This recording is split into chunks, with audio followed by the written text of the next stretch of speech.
Unacademy. Let's crack it. जय हिंद, जय भारत। हाय दोस्तों, कैसे हैं आप सब लोग। उम्मीद करता हूं कि आप सब लोग बहुत ही अच्छे होंगे। आज हमारा जो टॉपिक है वो है अमेंडमेंट्स, सीए फाइनल नवंबर 21 अटेम्प्ट के लिए होने वाले अमेंडमेंट्स। इसके बाद में हम सीए इंटर के अमेंडमेंट का सेशन भी एक रखने वाले हैं। तो हमारा जो आज का टॉपिक है वो है सीए फाइनल के अमेंडमेंट्स। सर अमेंडमेंट्स कितने हैं, कितने सारे हैं सर? बहुत ज्यादा इंपैक्ट आएगा बेटा। अमेंडमेंट्स अगर देखे जाए तो कुछ ही टॉपिक में, बट काफी अंदर तक ले जाकर के उन्होंने अमेंड किया है। काफी इन डेप्थ अमेंडमेंट्स है, बट है कुछ टॉपिक में, जैसे आईटीसी चैप्टर में, रजिस्ट्रेशन चैप्टर में, refund chapter, e way bill, tax invoice, GST के अंदर इन टॉपिक्स में अमेंडमेंट्स है। और कस्टम्स के अंदर भी उन्होंने अमेंडमेंट किए हैं। एफटीपी के अंदर छोटा सा एक अमेंडमेंट है, और इंपोर्ट प्रोसीजर है उसका एक छोटा सा पार्ट है जो अमेंडमेंट का है। तो आज हम हमारे इस वीडियो में अमेंडमेंट का पहला पार्ट लेकर के आते हैं, और ये पार्ट है, कोशिश करेंगे इस पूरे पार्ट में सारे अमेंडमेंट्स कवर हो जाए, बट नहीं हुआ तो इसका दूसरा पार्ट भी हम लेकर के आएंगे। ओके, तो हम अमेंडमेंट शुरू करते हैं टाइम वेस्ट ना करते हुए। और हाँ, काफी सारे स्टूडेंट्स ने ये भी बोला कि सर आपके रिवीजन लेक्चर कब शुरू होंगे। बहुत ही जल्द मैं रिवीजन लेक्चर शुरू करने वाला हूँ। इसके लिए आप जो है कनेक्ट रहिए, यूट्यूब चैनल को सब्सक्राइब करना ना भूले, आपको नोटिफिकेशन आ जाएगा। और अगर अमेंडमेंट्स की वीडियो पसंद आए तो लाइक करना ना भूलें। ओके, सबसे पहले अमेंडमेंट आते हैं हम हमारे, जैसे कि हमने पढ़ा आईटीसी चैप्टर के अंदर, अभी मैंने आपको बताया अमेंडमेंट है। तो आईटीसी चैप्टर के अमेंडमेंट्स हम यहाँ पे सबसे पहले देखेंगे, जिसमें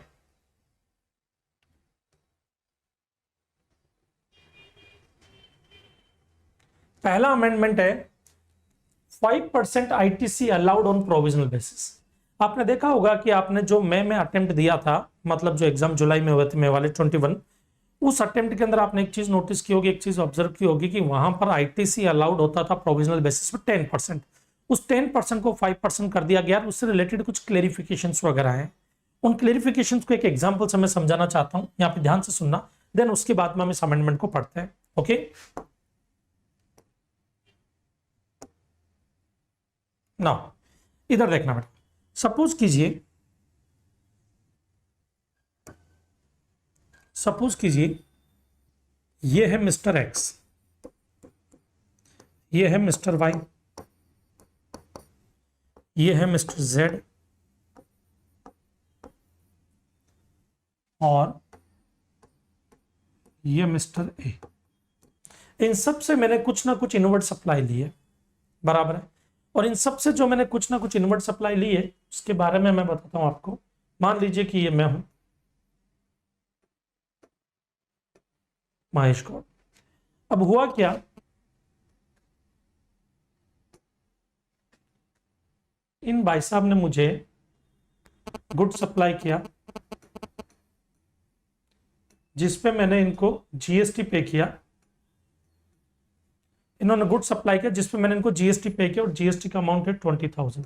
मैं सीधा जीएसटी का अमाउंट लिख रहा हूं बेटा, वैल्यू नहीं लिख रहा हूं यहां पर। ओके, ये जीएसटी का अमाउंट है। इन भाई साहब से मान लीजिए मैंने कोई इनवर्ट सप्लाई ली, इनपुट सर्विस, आईपीएस का मतलब है इनपुट सर्विस, इनपुट सर्विस ली, जिसपे मैंने जीएसटी पे किया 30,000। मिस्टर जेड जो है, उनसे मैंने कोई गुड्स परचेज किया, और यहां पे मैंने जीएसटी पे किया 22,000।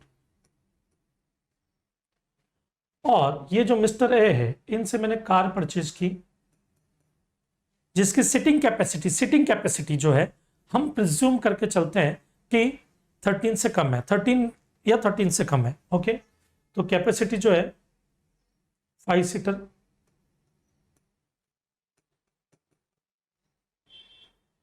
Less than 13।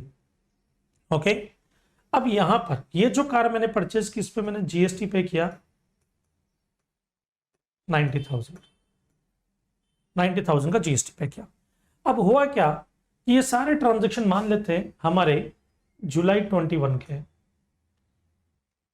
काम करते हैं जुलाई को अप्रैल 21 के लिए।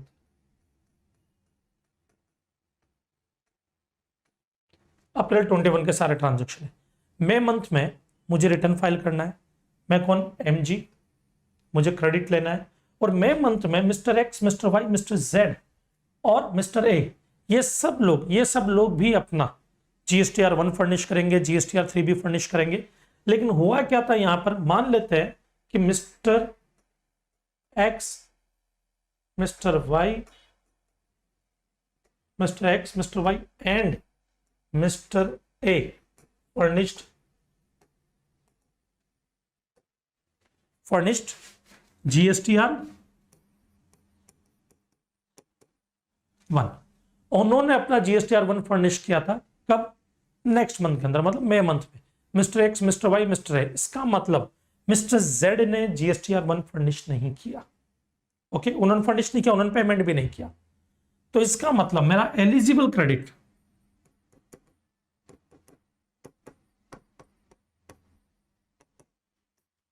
यहां पे मिस्टर एक्स को जो मैंने पे किया, मिस्टर वाई को जो पे किया और मिस्टर ए को जो पे किया, उनका अमाउंट लिखता हूं मैं।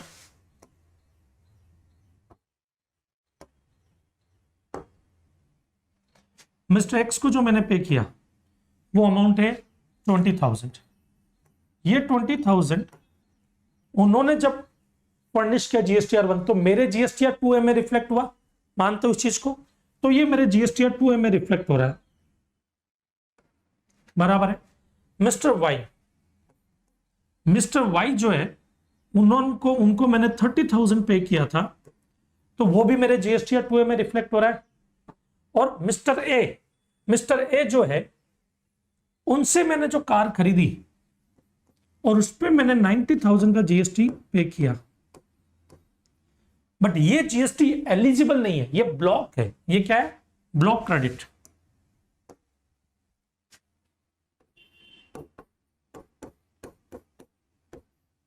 ये ब्लॉक क्रेडिट है, और जब ये ब्लॉक क्रेडिट है तो इसका तो क्रेडिट मुझे मिलेगा नहीं। तो इन शॉर्ट मेरे लिए ये एलिजिबल आईटीसी का पार्ट नहीं होगा जो ब्लॉक क्रेडिट है। एलिजिबल आईटीसी का पार्ट क्या होगा? सिर्फ 50,000। ये वो क्रेडिट है जिसको लेने का हक पूरा मुझे है, 100% क्रेडिट मैं लूंगा, कोई भी मुझे रोक नहीं सकता ये क्रेडिट लेने से, ये मेरा हक बनता है, बराबर है। इसको बोलते हैं एलिजिबल आईटीसी। अब यहां पर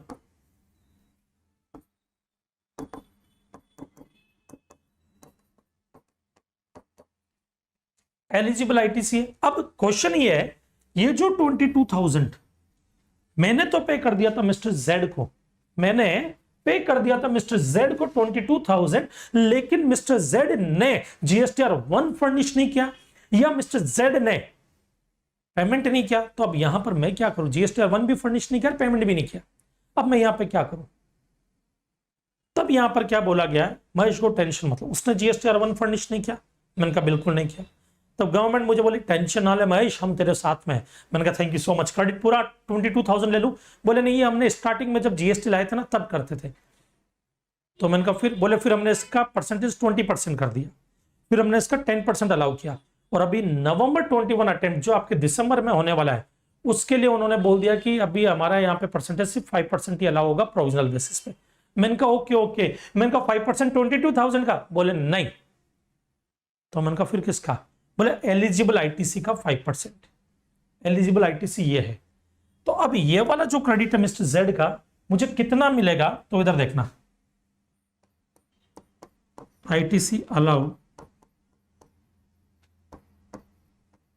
of tax paid on inward supply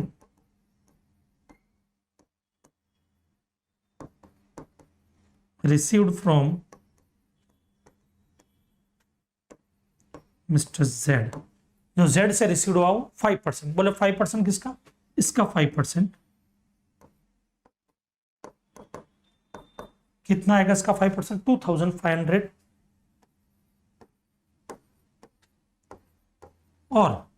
और जितना आपने इसको पे किया,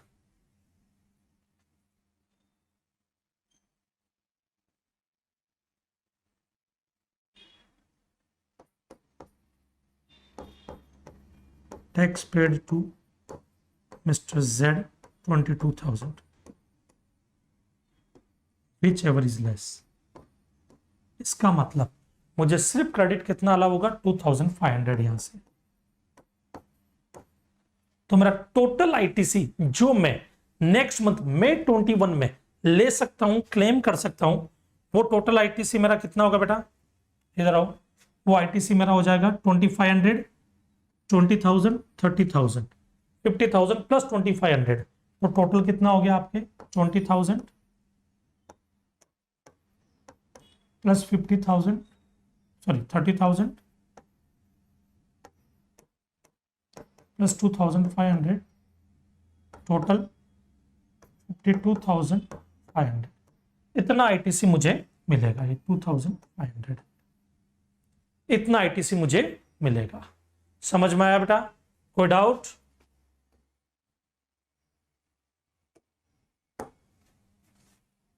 ये आपका आईटीसी अलाउ होगा तब मई मंथ में, तो ये 5% कर दिया गया, बट याद रखना एलिजिबल क्रेडिट में ब्लॉक क्रेडिट को कवर नहीं करेंगे।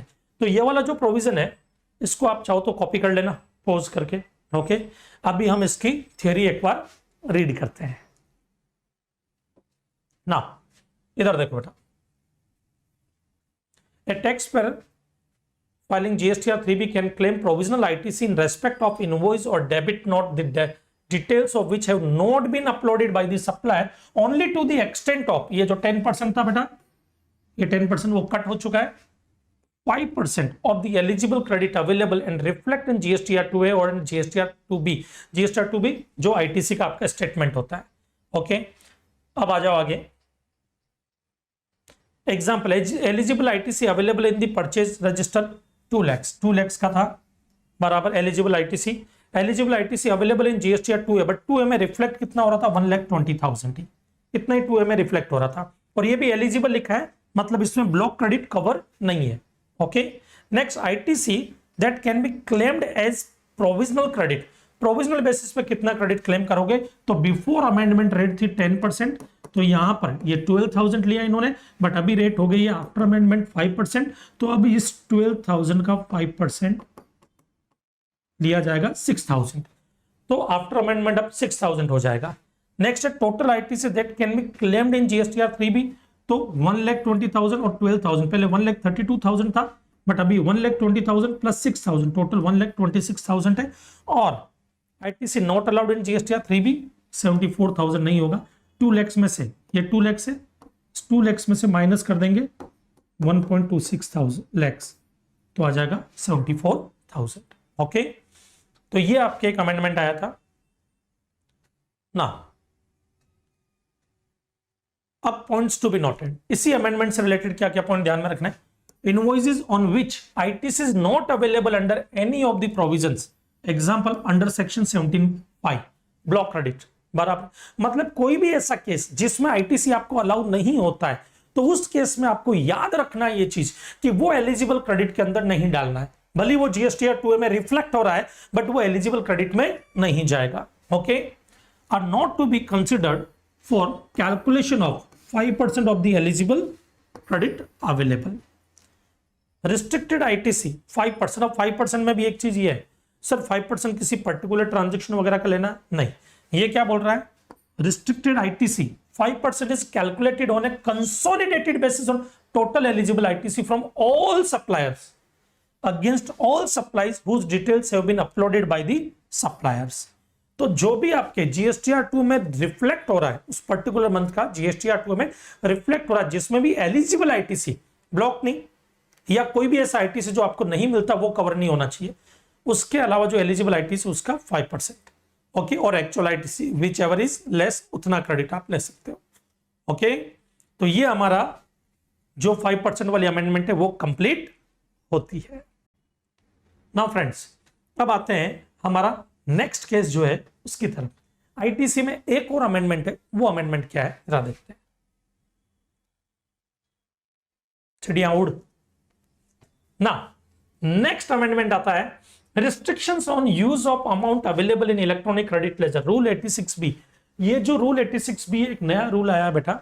ओके, ये नवंबर 21 में आपके एग्जाम के अंदर है और बहुत ही बढ़िया रूल है, इसको जरा समझते हैं।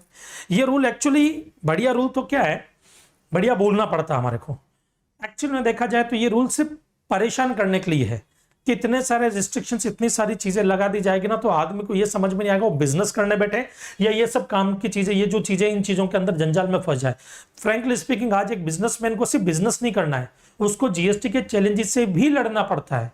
ये सिचुएशन हो गई है, ये सिचुएशन हो चुकी है, बराबर है।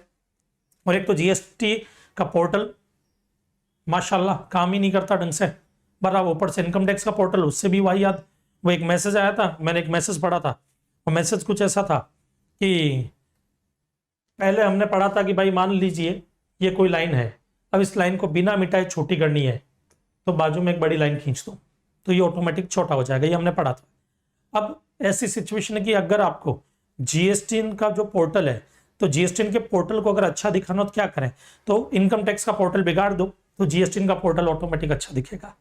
तो इनकम टैक्स का पोर्टल की भी हालत अभी बहुत बुरी है, बराबर है। तो चलो देखते हैं क्या है ये रूल 86 भी। इन्होंने बोला कि restrictions on use of amount of available in electronic credit laser, मतलब इलेक्ट्रॉनिक क्रेडिट लेजर में जो आपका हक बनता है, जो क्रेडिट है, उसके ऊपर भी रिस्ट्रिक्शंस लगा दिए इन्होंने क्या बोला है कि जैसे मान लीजिए कि मेरा क्रेडिट, मेरे पास में आईटीसी पड़ा है 30 लाख रुपीस का, बराबर है, और मेरा आईजीएसटी की जो लायबिलिटी है, मेरी आईजीएसटी लायबिलिटी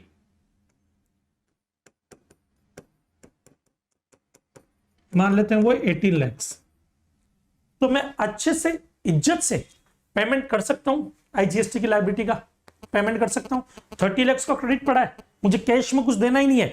गवर्नमेंट बोलती नहीं नहीं गौड़ साहब, हमको थोड़ा रोकड़ा चाहिए। मैंने कहा थोड़ा रोकड़ा, बोले यस कैश में, थोड़ा पेमेंट कैश में करवा।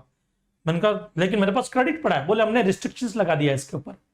मैंने कहा काय का रिस्ट्रिक्शन, बोले रिस्ट्रिक्शन ये है कि ये जो 30 लाख है, बराबर, ये जो 30 लाख है पूरा आप यूज नहीं करोगे 18 लाख के पेमेंट के लिए। तो मैंने कहा यार ऐसे कैसे, बोले यही तो बात है। तो मैंने कहा तो कितना यूज करूं, बोले आपको इसमें से यूज करना होगा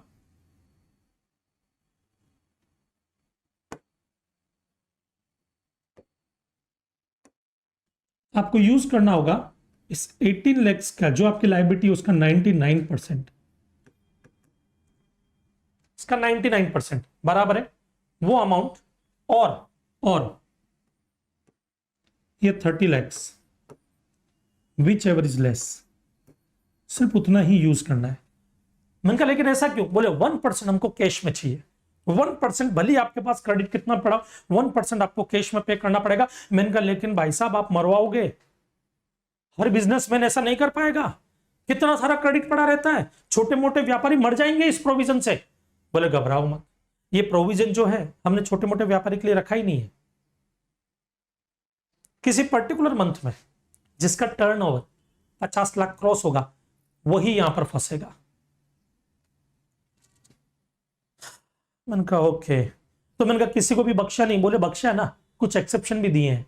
तो मैंने कहा तो बताओ कौन से है वो, बोले वही अभी पढ़ने हैं हमारे को कि ये प्रोविजन क्या है, कैसे, इसके कुछ एग्जांपल्स, और ये किस पर एप्लीकेबल नहीं होता है, ये सब चीजें हमारे को देखनी है यहाँ पर। तो हम शुरू करते हैं हमारा ये वाला अमेंडमेंट ना। तो देखते हैं ये प्रोविजन क्या है अपना।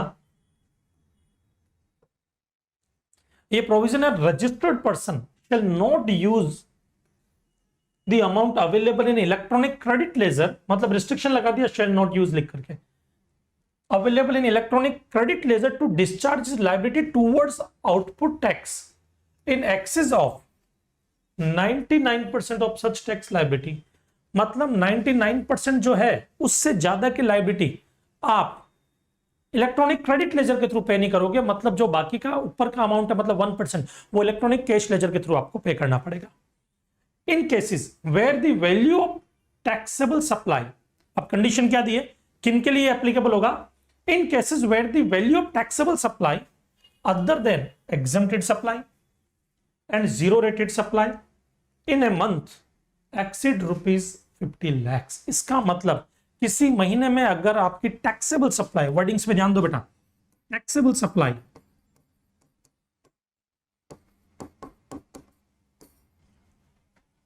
सप्लाई ज्यादा हो जाती है, किससे, मोर देन 50 लाख। अब ये जब आप कैलकुलेट करोगे टैक्सेबल सप्लाई, तो याद है आईटीसी चैप्टर आपने पढ़ा था जिसमें हमने पढ़ा था जीरो रेटेड सप्लाई भी टैक्सेबल सप्लाई की तरह ट्रीट होगी। वो जीरो रेटेड सप्लाई नहीं लेनी है, इसका मतलब अगर जीरो रेटेड सप्लाई दी हुई है आपको, मान लो 20 lakhs, टैक्सेबल सप्लाई आपको दी हुई है 40 lakhs, तो उस केस में ये 60 lakhs हो रहा आपका। तो ITC chapter, input tax credit chapter में हमने पढ़ा कि जीरो रेटेड सप्लाई भी टैक्सेबल सप्लाई की तरह ट्रीट होगा, लेकिन बेटा यहां पर याद रखना ऐसा नहीं होगा, यहां पर ये आपको काउंट नहीं करना 50 lakhs के लिए। इसका मतलब आपका टर्नओवर जो टैक्सेबल सप्लाई का है वो 40 lakhs माना जाएगा और आप पर ये रिस्ट्रिक्शन रूल 86B की एप्लीकेबल नहीं होगी। इसका मतलब आपके पास में जो इलेक्ट्रॉनिक क्रेडिट लेजर का जो अमाउंट है पूरा 100% आप यूज कर सकते हो, क्योंकि आपका टर्नओवर 50 lakhs क्रॉस नहीं हुआ, टैक्सेबल सप्लाई 50 lakh क्रॉस नहीं हुई, बराबर है। तो टैक्सेबल सप्लाई 50 lakhs क्रॉस नहीं होगा तो आप 100% क्रेडिट यूज कर सकते हो आउटवर्ड या आउटपुट टैक्स पे करने के लिए, क्योंकि देखो क्रेडिट टैक्स पे करने के लिए यूज करते हो, इंटरेस्ट और पेनल्टी के लिए तो वैसे भी नहीं करते हैं। ओके, जरा एक एग्जांपल से और समझते हैं इसको ना। आगे का देखो, it means ITC will be utilise 99% of tax liability और actual ITC whichever is less, जो भी कम होगा वही आप यूज करोगे। एग्जाम्पल एनालिसिस, जो ये पॉइंट लेके हर अमेंडमेंट का एनालिसिस बताया मैंने, पहले पॉइंट समझेंगे फिर उसके एनालिसिस भी। अब बारी आती है एनालिसिस की। एनालिसिस में हम यहाँ पर जैन 21, फेब 21, मार्च 21, अप्रैल 21 इनका टर्नओवर हमने यहाँ पे लिया है। टैक्सेबल सप्लाई है 10 lakhs, ओके, 10 लाख की टैक्सेबल सप्लाई जैन 21 में। एग्जम्प्टेड सप्लाई है 20 lakhs और जीरो रेटेड सप्लाई है 40 lakhs। अग्रीगेट टर्नओवर 70 lakhs होगा आपका, 70 lakhs। लेकिन रूल 86 भी एप्लीकेबल नहीं होगा, यहां पर रूल 86 भी एप्लीकेबल नहीं होगा, बराबर है।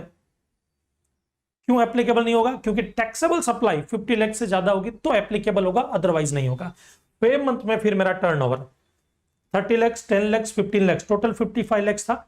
यहां पे भी टैक्सेबल सप्लाई जो है 30 lakhs से 50 lakhs क्रॉस नहीं हुई, तो यहां पे भी रूल 86 भी एप्लीकेबल नहीं होगा। लेकिन मार्च 21 में जब आप आते हैं तो यहां पर 50 lakhs, यहां पे 20 lakhs, यहां पे 5 lakhs, टोटल 75 lakhs है। क्या यहां पर एप्लीकेबल होगा रूल 86 भी? यहां पे भी नहीं होगा। क्यों नहीं होगा? 50 lakhs से ज्यादा होनी चाहिए तो रूल 56 भी होगा, एक्सीड ₹50 lakhs, समझा? तो यहां पर 51 lakhs है, 5 lakhs आपकी exempted supply, zero rated supply मान लेते हैं जीरो, टोटल 56 lakhs है। यहां पे फिर भी होगा, रीजन क्या? टैक्सेबल सप्लाई 50 lakhs से ज्यादा है आपके यहां पर, तो यहां पर रूल 86 भी एप्लीकेबल होगा, रिस्ट्रिक्शंस। अब इनके कुछ और केसेस देखते हैं, क्या सब पर रिस्ट्रिक्शंस लगेगी? तो कुछ लोगों को इन्होंने बोला उन पर हम ये रिस्ट्रिक्शंस नहीं लगाएंगे रूल 86 बी की, वो पूरा 86 क्लेम कर सकते हैं। कौन कौन से ऑर्गेनाइजेशन, कौन कौन सी कंपनीज, कौन कौन सी फॉर्म्स या कौन कौन से लोग हैं जो पूरा 86 क्लेम कर सकते हैं, देखते हैं ना। कुछ एग्जांपल ले लेते हैं पहले। Suppose taxable value of interest rate supply in the month of Feb 2021 100 lakhs, 100 lakhs आपका टर्नओवर है, मतलब 50 lakhs तो क्रॉस हो गया टर्नओवर आपका, बराबर है।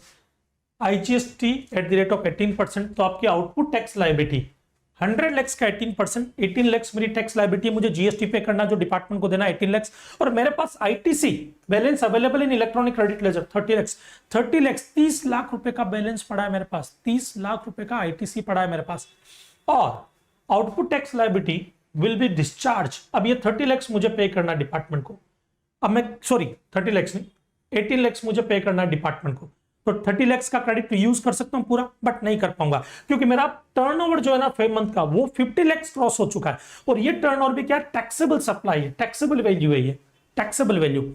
यहां पर मैं 99% ऑफ 18 lakhs, 17,82,000 और 30 lakhs which ever is less उतना ही क्रेडिट ले सकता हूं। तो मैं मैक्सिमम क्रेडिट कितना ले पाऊंगा? यहाँ पे 17,82,000 थ्रू इलेक्ट्रॉनिक क्रेडिट लेजर से पेमेंट करूंगा, और 1% 18 lakhs का 18,000 थ्रू इलेक्ट्रॉनिक कैश लेजर से पेमेंट करूंगा। Example number 2, suppose ITC credit ledger balance 15 lakhs, मान लीजिए ये 30 की बजाय यहां पर अगर ये 15 lakhs होता तो क्या होता? तो यहां पर देखना, suppose ITC credit available balance is 15 lakhs, तो mister MG discharge is tax liability कैसे करेगा? 15 lakhs, तो उसमें से 15 lakhs जो है उसका तो ले लूंगा मैं credit, liability 15 lakhs, through electronic credit laser, एक काम कीजिए इसको यहां से हटा दीजिए, tax liability 15 lakh through electronic credit laser, balance कितना 3 lakh through electronic cash laser. अब यहां पर तो सीधी सी बात है, पूरा क्रेडिट मैंने लिया। क्यों लिया, किस लिए लिया, क्योंकि यहां पर ऑलरेडी मैं 3 लाख पे कर रहा हूं इलेक्ट्रॉनिक कैश लेजर से, जो इस लायबिलिटी का, जो ये लायबिलिटी 18 लाख, इसके 1% से तो ज्यादा ही है, 1% से तो ज्यादा ही है। तो यहां पर मैं क्रेडिट पूरा का पूरा यूटिलाइज कर सकता हूं, क्योंकि 1% मुझे कैश में पे करना है, मैं 3 लाख रुपया कैश में पे कर रहा हूं। समझ में आया बेटा? Exceptions of rule 86B, this restriction shall not apply in following cases. कुछ लोगों को, कुछ ऑर्गेनाइजेशन को, कुछ जो भी आपके बिजनेस एंटिटीज वगैरह हैं, उनको गवर्नमेंट ने माफ कर दिया है कि भाई आप पे रूल 86B एप्लीकेबल नहीं करेंगे। आपका टर्नओवर आपका टर्नओवर किसी पर्टिकुलर मंथ में 50 लाख क्रॉस भी हो जाए, तब भी आप पूरा आईटीसी, जो भी आईटीसी आपके पास पड़ा है, 100% यूज कर सकते हो, बराबर है। ये जो रिस्ट्रिक्शन है 99% वाली आप पर एप्लीकेबल नहीं है। जरा देखते हैं वो कौन कौन है। सबसे पहला उन्होंने बोला, अगर कोई भी पर्सन, कोई भी आदमी, कोई प्रोपराइटर, एचयूएफ है तो कोई करता है एचयूएफ का, कंपनी का मैनेजिंग डायरेक्टर, या कंपनी का होल टाइम डायरेक्टर, या एनी ऑफ 2 पार्टनर्स। अगर कोई फर्म है तो 2 पार्टनर, एक नहीं 2 partner, okay. Member of managing committee of AOP association of person, या board of trustees as the case में भी, कोई ट्रस्ट है तो बोर्ड ऑफ ट्रस्टीज। ये जो लोग है, ये अगर गवर्नमेंट को इनकम टैक्स पे करते हैं, पेड इनकम टैक्स, बराबर, in each of the last 2 financial year, पिछले 2 फाइनेंशियल ईयर में इन लोगों ने गवर्नमेंट को जो इनकम टैक्स पे किया है, अगर वो इनकम टैक्स का अमाउंट 1 लाख रुपए से ज्यादा का है, तो ये प्रोविजन एप्लीकेबल नहीं होगा। सर ये क्या, इनकम टैक्स का क्या लेना देना जीएसटी से? बेटा लेना देना कुछ नहीं है। सरकार ने क्या बोला कि भाई अगर मान लो मैं कोई पर्सन हूं और मैंने पिछले 2 सालों से मैं 1.5 लाख रुपए का इनकम टैक्स पे कर रहा हूं, तो गवर्नमेंट बोलता गॉड साहब यार आप तो वैसे ही हमको इतना पैसा देते हो इनकम टैक्स के रूप में, आपको रियायत दी जाएगी, आपको बेनिफिट देंगे, आप हमारे लिए वीआईपी पर्सन हो। मैंने कहा क्या बेनिफिट दे रहा हूं?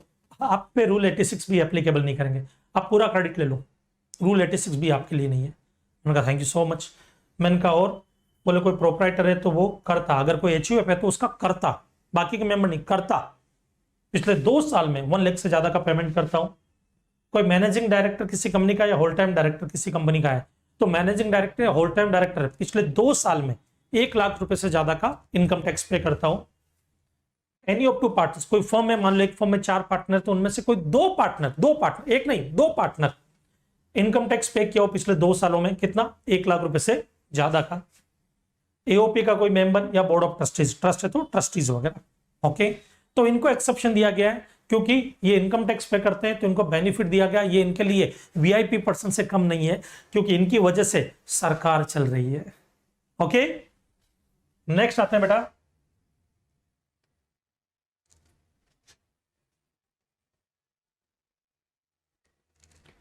where the registered person has received a refund of more than 1 lakh in the preceding financial year on account of unutilized ITC in case of zero rated supply made without payment of tax or inverted tax structure।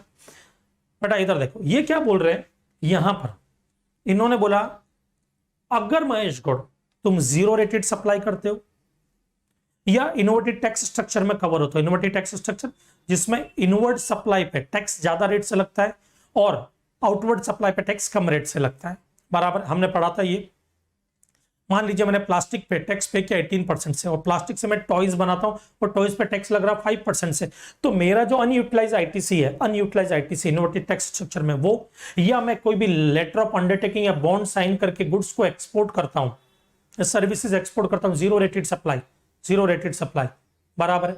उस case में मैं अपना unutilise ITC जो है उसका refund claim करूंगा।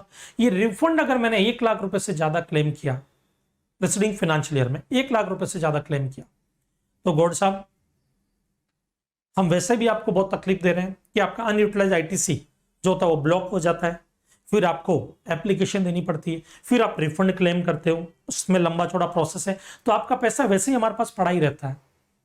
तो आप जैसे लोगों के लिए भी हम रियायत लेकर के आए कि आप पे भी रूल 86 भी एप्लीकेबल नहीं किया जाएगा। तो जरा देखते हैं एनालिसिस इसका। इन preceding financial year refund of unutilized ITC more than rupees 1 lakh in case of zero rated supply और इन्वर्टेड टैक्स स्ट्रक्चर। यहाँ पे 2 years नहीं है, यहाँ पे सिर्फ प्रीसीडिंग फाइनेंशियल ईयर का देखना है। उसमें अगर रिफंड 1 लाख रुपए से ज्यादा का, बट रिफंड किसका, इन्वर्टेड टैक्स स्ट्रक्चर और जीरो रेटेड सप्लाई का रिफंड होगा तो ही, कोई और रिफंड होगा, कोई और केस का रिफंड होगा तो 86 भी एप्लीकेबल होगा। खाली किस केस में नहीं होगा, inverted tax structure, zero rated supply जिसमें अनयूटिलाइज आईटीसी का रिफंड आप क्लेम करते हैं मोर देन 1 लाख। ओके, कब, पिछले साल, प्रीवियस ईयर में बेटा। ओके,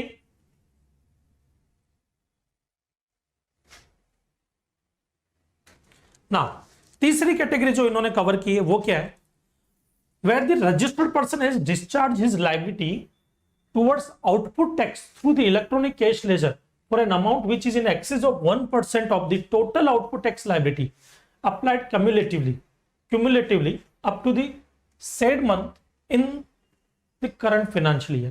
ये क्या कहना चाहता है, मान लो आपको आज पेमेंट करना है, तो आपने अगर अपने पिछले जो महीने हैं, 2 महीने, तो मान लेते पिछले जो कुछ महीने हैं उनमें अगर आपने जो पेमेंट किया वो 1% से ज्यादा पे कर रहे हो, इलेक्ट्रॉनिक कैश लेजर से जो पेमेंट कर रहे हो 1% से ज्यादा पे कर रहे हो, तो उस केस में ये प्रोविजन एप्लीकेबल नहीं करेंगे। जरा समझना यहां पर एग्जाम्पल के लिए, अप्रैल में और मई, अप्रैल में मैंने 20 लाख की टैक्स लायबिलिटी थी मेरी, मई में मेरी 30 लाख की टैक्स लायबिलिटी थी। अप्रैल में मेरे पास में आईटीसी था 19 लाख का जो मैंने यूज किया पेमेंट के लिए, 1 लाख मैंने जो है वो इलेक्ट्रॉनिक कैश लेजर से पे की, सॉरी ये आईटीसी नहीं होगा, ये इलेक्ट्रॉनिक कैश लेजर होगा बेटा। यहाँ पर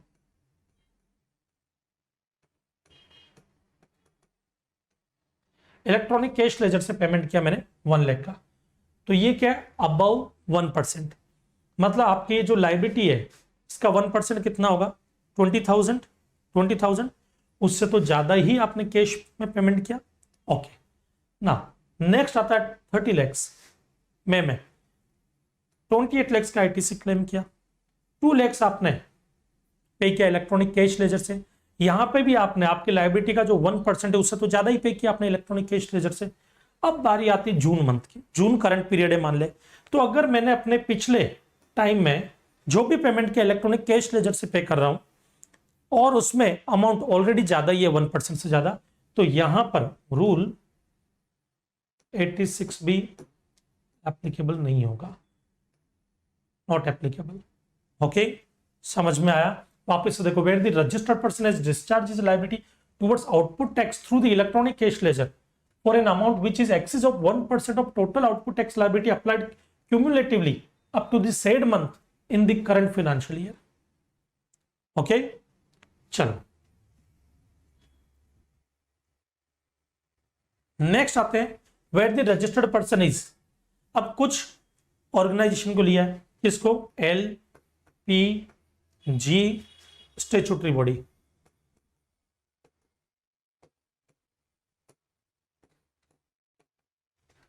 L का मतलब लोकल अथॉरिटी, P का मतलब पब्लिक सेक्टर अंडरटेकिंग, G का मतलब गवर्नमेंटल डिपार्टमेंट। तो government department, public sector undertaking, local authority और स्टैट्यूटरी बॉडी, ये जो लोग हैं इन पर रूल 86B का प्रोविजन नहीं लगेगा, ये अपना पूरा क्रेडिट यूटिलाइज कर सकते हैं, भले इनका टर्न और 50 लाख क्रॉस ही क्यों ना हो जाए किसी पर्टिकुलर मंथ में, टैक्सेबल सप्लाई 50 लाख क्रॉस ही क्यों ना हो जाए किसी पर्टिकुलर मंथ में। Okay, however the commissioner or an officer authorised by him, मतलब कमिश्नर या कमिश्नर ने किसी ऑफिसर को ऑथराइज किया, वो पर्सन इन दिस बिहाफ में remove this said restriction after such verification and such safeguard as he may deem fit. चलो, ये वाला प्रोविजन है बेटा। अब इस पे क्वेश्चन कैसा बन सकता है आपके, तो जरा देखते हैं। इसमें कुछ भी पूछ, सीए फाइनल के स्टूडेंट्स हो अगर आप, तो इसमें आपके एमसीक्यूज में क्वेश्चन आ सकता है, और जो पहली जो स्लाइड्स थी वही काम किए। या आपको ये पूछा जा सकता है कि रूल 86B एप्लीकेबल होगा और नीचे 4 ऑप्शन दिए रहेंगे किन पर एप्लीकेबल होगा, तो उसको लेकर के क्वेश्चन आ सकता है। उसमें हो सकता है कि रूल 86B के जो एक्सेप्शन है उनको भी कंसिडर किया जाए, वो भी ऑप्शन में दिए हुए रहे। इस टाइप का क्वेश्चन यहाँ पे बन सकता है एमसीक्यू में। प्रैक्टिकल क्वेश्चन बनने के चांस बहुत ही कम है और ना के बराबर है इसमें। ओके, तो अब बढ़ते हैं हम आगे नेक्स्ट अमेंडमेंट की तरफ। सीए फाइनल क्रैक करने के लिए right guidance, time management skill और स्ट्रेटजी है सबसे इंपॉर्टेंट। और इन तीनों चीजों में आपकी हेल्प करूंगा मैं। हाय, मैं हूं सीए महेश गौर और आप शायद मेरे को मेरी बुक एग्जाम ट्रैकर या मेरे रिवीजन लेक्चर 3D एनिमेशन के लिए पहचानते हैं। मैं आ रहा हूं अनअकैडमी पर आपको सीए फाइनल करेक्ट करने में हेल्प करने, जस्ट लाइक माई 47 लर्नर्स जो टॉप रैंकर्स हैं। अनअकैडमी को सब्सक्राइब कीजिए और अपने सपनों की उड़ान पूरी कीजिए मेरे लाइव क्लासेस के साथ। अकेडमी के प्लस कोर्स अगर आप ज्वाइन करते हो तो उसका फायदा क्या क्या है? अगर आप लाइव सेशन अटेंड करते हो तो आपको इंटरेक्टिव लाइव सेशन मिलेंगे और मान लीजिए कि कभी कोई भी लेक्चर आपका मिस हो गया तो उसकी रिकॉर्डिंग आपको अवेलेबल रहेगी और आप कितनी भी बार उसे देख सकते हैं। आप अपने डाउट्स पूछ सकते हैं, doubt solving session regular basis पे होते हैं जिसमें आप अपने डाउट्स पूछ सकते हैं। उसके अलावा हमारा 19 मई से सुपर ओवर बैच शुरू होने वाला है। सुपर ओवर बैच जो है वो नवंबर 21 अटेम्प्ट के लिए सीए फाइनल सेकंड ग्रुप के लिए, जिसमें हम कॉन्सेप्चुअल क्लैरिटी के साथ में पूरा सब्जेक्ट जो है फास्ट ट्रैक मोड में कवर करेंगे और साथ में प्रैक्टिकल क्वेश्चन ज़्यादा से ज़्यादा करेंगे ताकि प्रैक्टिस कर सके। तो ये एक प्रैक्टिस बैच की तरह रहेगा हमारा। इसमें आईडीटी जो है मैं लेने वाला हूँ और बाकी के और भी प्रोफेसर हैं जैसे Sachin Gupta sir costing and Durge Singh sir direct tax लेने वाले हैं। तो मिलते हैं हम हमारे सुपर ओवर बैच में। तब तक के लिए जय हिंद, जय भारत।